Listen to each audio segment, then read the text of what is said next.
Hi guys! Ngayon tuturuan ko kayo kung paano magpalit ng pangalan ng Wi-Fi at ng password ng Wi-Fi.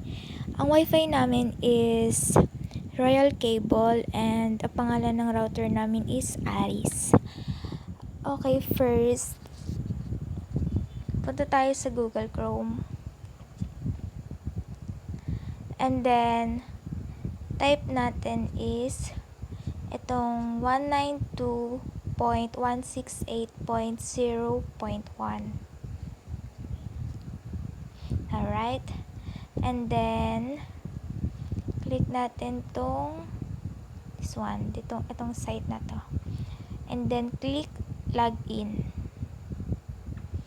Okay, ngayon nandito na tayo sa site ng Arris. Ngayon, ilalagay natin yung username. Ang username na ilalagay natin is admin. Okay, ulitin ko, admin. And sa password, ang password is password. P-A-S-S-W-O-R-D. Okay? Ulitin ko, username is admin and password na ilalagay is password. Okay, mag-search din kayo sa iba kung yun din ba yung username or password. Kasi ako, nahirapan ako kung ano ba yung username o password ng account nitong Wi-Fi namin. So, research lang ako and dito sa router namin is eto, umepektong ang username is admin and password is password. Okay, so ngayon ilalagin na natin. Okay, yun yung lalabas. Ito, X lang natin to. Okay, this one is, ayan yung nakalagay. And i-close lang natin to. Okay. Next, we're going to click this one, wireless. And then click primary network settings. Alright. So, dito na tayo magpapalit ng network name and then password. Ito yung sa network name. Ito yung current network name namin. Ito BG6580-2-F1T3A. So, ngayon papalitan natin. I'm going to change it to Wi-Fi name. Okay, wala akong maisip eh. And then, sa password, ito yun, itong passphrase. Ayan, passphrase.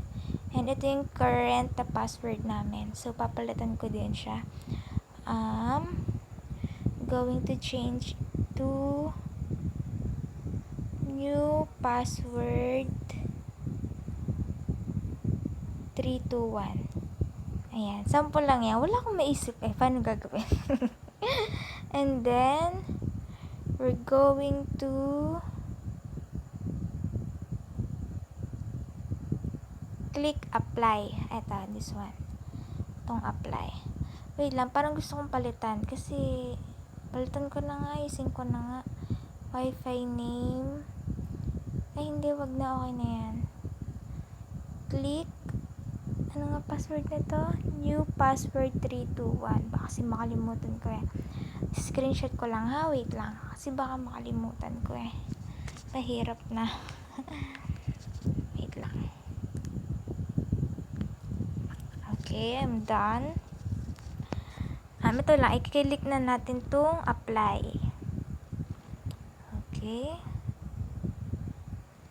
So, ito na. Pupunta na tayo sa Wi-Fi. Ayan na. Nagbago na yung pangalan ng Wi-Fi namin. Ayan na siya. Wi-Fi name. Ito yung binago natin kanina. Ngayon, ilalagay na natin yung password. New password 321. Connect. Ayan, connecting na siya.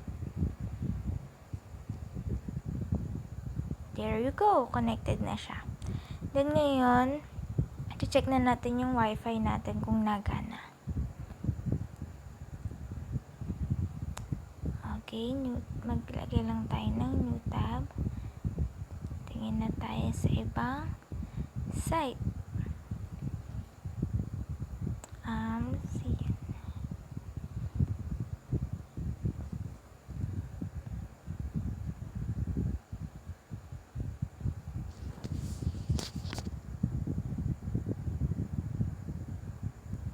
Diba ang bata? Kasi mali naman yung site na nilagay ko. Eto